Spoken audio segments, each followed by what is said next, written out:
dear students, once again welcome back to our channel Gyan Lab and welcome back to our very important question series for HSC board exams 2025-26। जो बच्चे इस साल board exams देने वाले हैं आपके लिए हम हर साल ये important question series, important diagram series लेकर आते हैं, वन शॉट सीरीज लेकर आते हैं। तो मुझे पता है आप लोग बहुत टाइम से वन शॉट लेक्चर्स का वेट कर रहे हो, बट अब आपका वेट बहुत ही जल्द खत्म होने वाला है। ये सीरीज खत्म होते ही या मे बी उससे पहले आप लोगों के लिए मैं वन शॉट लेक्चर स्टार्ट करने वाली हूँ। सो जल्दी जल्दी चैनल को सब्सक्राइब करके रखो और अपने फ्रेंड्स के साथ शेयर करके रखो ताकि उनका भी ये लेक्चर्स मिस ना हो। आज मैं लेकर आई हूँ एक बहुत ही इंपॉर्टेंट चैप्टर का important question series. This is chapter number 12। Biotechnology वाला जो चैप्टर है काफी ज्यादा हैवी वेटेज है इस चैप्टर का। इस चैप्टर में से एक्सरसाइज में से कितने क्वेश्चंस आते हैं, इन टेक्स्ट कितने क्वेश्चंस आते हैं, आपको इसमें से क्या करके जाना चाहिए, क्या करके नहीं जाना चाहिए, मैं आपको सब बताने वाली हूँ। लेकिन उससे पहले मैं आपको एक बार फिर से याद दिला दूं कि एमएसटी सीईटी 2026 यानी इस साल जो एमएसटी सीईटी एग्जाम होने वाली है उसके रजिस्ट्रेशन स्टार्ट हो चुके हैं। अजय सर ने अपने चैनल पे पूरा डिटेल एक वीडियो एक्सप्लेन किया है जिसमें आप स्टेप बाय स्टेप अपना रजिस्ट्रेशन प्रोसेस कर सकते हो।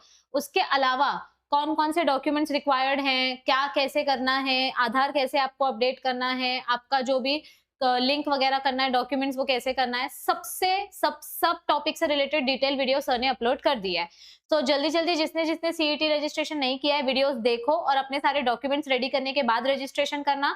और जिन्होंने अभी तक आधार कार्ड अपडेट करने नहीं दिया है तो आधार कार्ड अपडेट करने दे दो, क्योंकि 15 दिन लगता है कम से कम आने के लिए। अभी इलेक्शंस चल रहे तो जल्दी भी आ सकता है और इलेक्शंस खत्म होने के बाद प्रोसेस डिले भी हो जाता है। सो जल्दी जल्दी सब लोग अपना डॉक्यूमेंट्स अपडेट करो और सीईटी का फॉर्म भर लेना। चलो स्टार्ट करते हैं चैप्टर नंबर 12। लेकिन उससे पहले मैं एक बार फिर से याद दिला देती हूँ, ये मेरे ऐप का प्रमोशन नहीं है, ये आप लोगों के फायदे की चीज है, इसीलिए मैं इसको हर लेक्चर में बताती हूँ कि हमारा एक ऐप है प्ले स्टोर पे जिसका नाम है ज्ञान लैब। इस ऐप में हमने आपको इतना फ्री मटेरियल दिया है कि जो बच्चा अफोर्ड नहीं कर सकता 1 रुपया खर्चा करना, वो बच्चा सीईटी क्रैक कर सकता है। क्योंकि इस ऐप में फ्री मटेरियल के फॉर्म में आपको मिल रहे हैं 1000 फ्री एमसीक्यूज जो किसी यूट्यूब टीचर ने नहीं दिए हैं। आपको मिल रहे हैं एमएसटी सीईटी 2021 के सारे एमसीक्यूज पीसीएम पीसीबी दोनों के लिए। आपको मिल रहे हैं पूरा रेडीमेड साइंटिस्ट का लिस्ट, जो साइंटिस्ट का नाम होता है, कौन से साइंटिस्ट ने क्या डिस्कवरी की, कब की, कैसे की, सब पूरा पीडीएफ उसका मिल रहा है। आपको सारे बोर्ड एग्जाम्स के क्वेश्चन पेपर पीवाईक्यूज मिल रहे हैं अपनी प्रैक्टिस करने के लिए। नर्सिंग एग्जाम का सीईटी का सैंपल पेपर आपको मिल रहा है। तो आपको बहुत कुछ दिया गया है, आपको 1 रुपया भी खर्च नहीं करना है, बस ऐप डाउनलोड करके फ्री मटेरियल एक्सेस करना है। Okay, so let's start with our today's main discussion. सबसे पहले हम चैप्टर का वेटेज कैलकुलेट कर लेते हैं। This is for 1 marks, this is for 1 marks, this is for 2 marks and this is for 4 marks. ठीक है, 3 एग्जाम्पल, ये 3 मार्क्स के लिए। तो कितना हो गया इसका वेटेज? 7 मार्क्स का वेटेज है। देखते हैं एक्सरसाइज में कितने क्वेश्चंस है और इन टेक्स्ट में से कितने क्वेश्चंस है। पहला क्वेश्चन है एनीलिंग प्रोसेस कितने टेम्परेचर पे होता है। तो सबसे पहला होता है डीनेचुरेशन हाई टेम्परेचर पे, फिर होता है एनीलिंग मीडियम टेम्परेचर पे 40 to 60 डिग्रीज यानी 55 डिग्रीज पे। तो एनीलिंग टेम्परेचर से रिलेटेड यहाँ पे डायरेक्ट क्वेश्चन नहीं दिया है, लेकिन आपको पीसीआर प्रोसेस पूरा डिटेल में एक्सप्लेन करना है। Explain the give the steps in the PCR process. अगर आप ये वाला ब्रीफ आंसर करके जाते हो तो आपका 2022 का एमसीक्यू ऑटोमेटिकली आपको पता चल जाएगा। मतलब ये क्वेश्चन डायरेक्टली आपके एक्सरसाइज में से नहीं आया है, बट इनडायरेक्टली एक्सरसाइज में से आया है, क्योंकि पीसीआर प्रोसेस में तो ये आएगा ही। तो ये मैं एक्सरसाइज में से काउंट कर रही हूँ। अब यहाँ पर आपको क्वेश्चन पूछा है कि कौन सा प्लांट डिजीज होता है एग्रोबैक्टीरियम ट्यूमिफेशियंस के वजह से। तो यहाँ पर आपको दिया है कि क्राउन गॉल डिजीज किसके वजह से होता है, एग्रोबैक्टीरियम ट्यूमिफेशियंस की वजह से। तो ये भी एक्सरसाइज क्वेश्चन है। What are the effect of biotechnology with relation to human health? अब ये वाला जो क्वेश्चन है ये डायरेक्ट आपके टेक्स्ट बुक में नहीं दिया गया है, मतलब इन टेक्स्ट है, एक्सरसाइज में नहीं दिया गया है।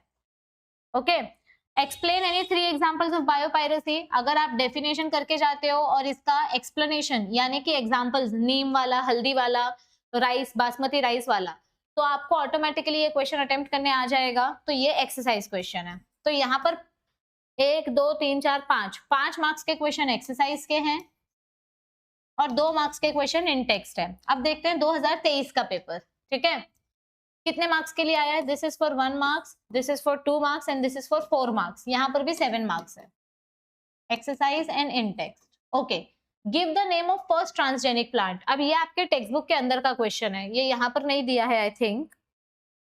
हाँ, एक्सरसाइज का क्वेश्चन नहीं है ये। आपको फर्स्ट ट्रांसजेनिक प्लांट बोला है, tobacco plant was the first transgenic plant.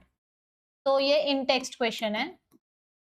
ये चार्ट आपको कंप्लीट करने बोला है ना, चार्ट आपको दिया हुआ है, तो ये एक्सरसाइज क्वेश्चन है। ये चार्ट बहुत इंपॉर्टेंट है, ये आपको कंपलसरी करके जाना है।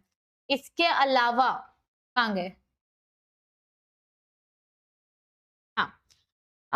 what is polymerase chain reaction? Describe 3 steps involved in the steps of polymerase chain reaction. यहाँ पर fill in the blanks के फॉर्म में भी आपको दिया है। ये देखो, recombinant protein which is used to dissolve blood clots. कौन सा प्रोटीन हम यूज करते हैं ब्लड क्लॉट डिसॉल्व करने के लिए? Tissue plasminogen activator. तो टिश्यू प्लाज्मिनोजन एक्टिवेटर हम किस लिए यूज करते हैं? ब्लड क्लॉट रिमूव करने के लिए। यहाँ पर भी दिया है ना, इस टेबल में भी आपको मैच द कॉलम के फॉर्म में दिया है। यस, तो ये क्वेश्चन ना डायरेक्ट आपके एक्सरसाइज में से आया है, बट ये वाला क्वेश्चन भी आपके एक्सरसाइज का क्वेश्चन है। Give the steps in the PCR with suitable diagram. तो ये भी एक्सरसाइज क्वेश्चन है भाई। 2023 का पेपर तो क्या चुम्मेश्वरी पेपर था। 6 मार्क्स के क्वेश्चन एक्सरसाइज में से आए हैं, सिर्फ 1 मार्क का क्वेश्चन इन टेक्स्ट आया है। मतलब ऐसा पेपर अगर आया तो बच्चों की तो बल्ले बल्ले हो जाएगी। 2024 का पेपर देखते हैं, ठीक है। This is for 1 marks, this is for 2 marks and this is for 3 marks. और कोई क्वेश्चन है क्या 2024 का? नहीं। तो यहाँ पे वेटेज थोड़ा सा कम हो गया 1 मार्क से, 1 मार्क्स ऊपर नीचे चलता है। रिकॉग्निशन सीक्वेंस पूछा है ऑफ रेस्ट्रिक्शन एंजाइम्स कितने लंबे होते हैं? तो रिकॉग्निशन सीक्वेंसेस जनरली कितने लंबे होते हैं? अभी ये वाला क्वेश्चन अगर आप देखो तो यहाँ आपको दिख जाएगा ना कि रिकॉग्निशन सीक्वेंस 4 से 8 के बीच में होते हैं। यहाँ पे 6 है, 6 है, 4 है, मतलब 4 और 8 के बीच में। सो दे आर बिटवीन 4 to 8। तो ये इनडायरेक्टली एक्सरसाइज का क्वेश्चन है। रिकॉग्निशन एंजाइम्स के आपको एग्जांपल्स दिए हैं, तो आप नंबर ऑटोमेटिकली काउंट कर सकते हो। Analyst the uses of gene therapy. अब ये क्वेश्चन एक्सरसाइज का है क्या? हाँ, ये देखो, अरे सॉरी, ये एक्सरसाइज का ही क्वेश्चन है। इनडायरेक्टली क्या, डायरेक्टली एक्सरसाइज में से ही दिया है। अब आपको क्या पूछा है? Give uses, explain gene therapy, give 2 methods of the same, और इसी में यूजेस भी काउंट हो जाएगा। तो ये क्वेश्चन भी एक्सरसाइज क्वेश्चन है। And steps involve in PCR, ये क्वेश्चन 2023 में भी आया, 2024 में भी आया। तो this is also from exercise. पूरा पेपर एक्सरसाइज का है। तो बायोटेक्नोलॉजी में 2023 में भी एक्सरसाइज से आया, 2024 में भी एक्सरसाइज से आया। 2025 यानी इस साल जो बोर्ड एग्जाम हुआ था उसका क्वेश्चन पेपर देखते हैं, ठीक है। Okay, insect resistant property in cotton is developed. ये तो आप 10वीं से पढ़ रहे हो, भले ये क्वेश्चन एक्सरसाइज में नहीं है तो भी ये क्वेश्चन आप 10वीं से पढ़ रहे हो कि बैसिलस thuringiensis की वजह से इंसेक्ट रेजिस्टेंट प्रॉपर्टी डेवलप होती है। This is for 1 marks, it is in text question. I feel exercise में नहीं है ये है 3 मार्क्स के लिए, ये है 3 मार्क्स के लिए। 7 मार्क्स का इसका वेटेज है। एक्सरसाइज एंड इन टेक्स्ट ऐसे इसको डिवाइड कर देता है। आरडीएनए टेक्नोलॉजी प्रोसेस करते टाइम अगर 2 अलग अलग रेस्ट्रिक्शन एंजाइम्स यूज किए जाएं, वेक्टर डीएनए और डोनर डीएनए को कट करने के लिए, तो उसकी वजह से क्या प्रॉब्लम होगी और आपका आरडीएनए बनेगा या नहीं बनेगा? तो ये देखो, in the process of rDNA technology, पूरा क्वेश्चन एक्सरसाइज में से, सीधा एक्सरसाइज में से उठा के दिया है। Name any 2 restriction enzymes and their source organism. अब ये वाला क्वेश्चन भी आपके एक्सरसाइज का ही है ना। 2 रेस्ट्रिक्शन एंजाइम्स आपको पूछे हैं, इधर पे इतने सारे नाम गए, कहाँ गए? अच्छा, सीक्वेंसेस दिए हैं, एक रेस्ट्रिक्शन एंजाइम का सीक्वेंस इधर दिया है। तो चलो समझो, फॉर एग्जांपल अगर मैं बोलूं कि ये वाला क्वेश्चन एक्सरसाइज से है और ये वाला क्वेश्चन इन टेक्स्ट है, ठीक है, ओके फाइन। अब ये बायोफोर्टिफिकेशन वाला जो क्वेश्चन है ये एक्सरसाइज में नहीं है, ये इन टेक्स्ट क्वेश्चन है। This is in text question. तो 2025 यानी इस साल फरवरी में जो बोर्ड एग्जाम हुआ था, तो कैसे हुआ? ये एक इन टेक्स्ट क्वेश्चन है, ये इन टेक्स्ट है 4 मार्क्स, ये 5 मार्क्स का इन टेक्स्ट क्वेश्चन आया और 2 मार्क्स का एक्सरसाइज क्वेश्चन आया। अभी देखो एवरेज निकालो, 2022 में एक्सरसाइज में ज्यादा था, 2023 एक्सरसाइज से मेजर क्वेश्चंस थे, 2024 में तो सिर्फ एक्सरसाइज के क्वेश्चंस आए थे, लेकिन 2025 में इन टेक्स्ट क्वेश्चन ज्यादा है। तो अब 2026 का पैटर्न कैसे होगा? इस साल जो बोर्ड एग्जाम्स आएंगे उसमें ये क्वेश्चंस कैसे आएंगे? तो मुझे ऐसा लग रहा है कि पहली बात तो पीसीआर क्वेश्चन 2025 में नहीं आया ना, तो 2026 में पीसीआर वाला क्वेश्चन आ सकता है, ऐसा मुझे लग रहा है। और यहाँ पर एक्सरसाइज और इनटेक्स्ट के क्वेश्चन 50-50% होने के चांसेस है। इनफैक्ट 60-40 में बोलूंगी कि एक्सरसाइज में से 60% और इनटेक्स्ट 40% आने के चांसेस है। अब आपको इनटेक्स्ट कौन से क्वेश्चंस पढ़ के जाने चाहिए? सबसे पहली बात तो आपको सारे पीवाईक्यूज पढ़ के जाने चाहिए। जिस बच्चों को ये चैप्टर डिफिकल्ट लगता है या टाइम नहीं अभी पूरा पढ़ने का, तो आप इस चैप्टर के सारे पीवाईक्यूज पढ़ लो। पीवाईक्यूज होने के बाद इस चैप्टर के जितने भी very short answer type questions है, for example fill in the blanks, one sentences, match the column, वो पढ़ लो और ब्रीफ आंसर में पीवाईक्यूज कवर कर लो। उसके अलावा सिर्फ ये क्वेश्चन करके चले जाओ तो मुझे लगता है कि सफिशिएंट हो जाएगा। पूरा का पूरा एक्सरसाइज करने की जरूरत नहीं है, ऑब्जेक्टिव्स पूरा करो, पीवाईक्यूज करो और एक्स्ट्रा क्वेश्चन में ये क्वेश्चन कर लो, बस इतना अगर कर लिया तो मुझे लगता है कि इस चैप्टर की प्रिपरेशन आपकी सफिशिएंट लेवल पे हो जाएगी। अब सीईटी फॉर्म स्टार्ट हो गया है, मतलब अब सीईटी एग्जाम के लिए भी आपको सीरियसली प्रिपरेशन स्टार्ट करनी पड़ेगी। तो हमारा वरदान बैच ऑलरेडी स्टार्ट हो चुका है, इसमें ऑलरेडी 2 चैप्टर्स खत्म हो चुके हैं।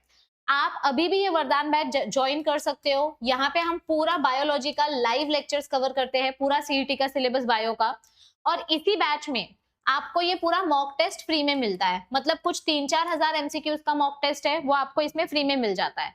मतलब एक की प्राइस में 2-2 चीजें मिलती है, लाइव लेक्चर्स भी मिलता है, मॉक टेस्ट भी मिलता है। हाँ, किसी को लेक्चर देखना ही नहीं है तो डायरेक्ट मॉक टेस्ट ज्वाइन करो, तो आपकी प्रिपरेशन उससे भी हो जाएगी।